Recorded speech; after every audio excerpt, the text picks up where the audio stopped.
Hello বন্ধুরা, গন্ধরাজ কাতলা recipe নিয়ে চলে এসেছি। চলো দেখে নেওয়া যাক। মাছগুলোকে প্রথমে ভালো করে ধুয়ে নিতে হবে, তারপর নুন হলুদ মাখাতে হবে। এমনভাবে নুন হলুদ মাখাচ্ছিলাম মনে হচ্ছিল মাছগুলোর ব্যথা লাগছে। যাই হোক, এটা হলো মজার কথা।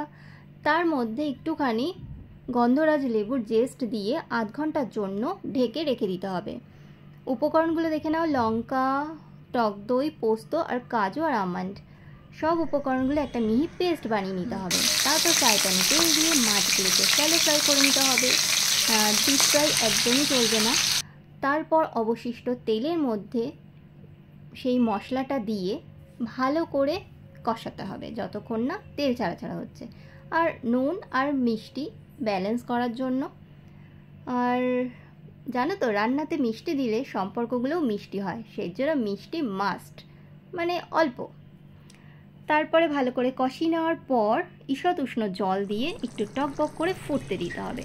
তারপর ফুটে উঠলে একটুখানি কাঁচা লঙ্কা আর গন্ধরাজ লেবু দিয়ে আর একটু জেস্ট ছড়িয়ে দিয়ে ঢেকে রেখে দাও। তারপর সার্ভ করো। রেডি গন্ধরাজ কাতলা।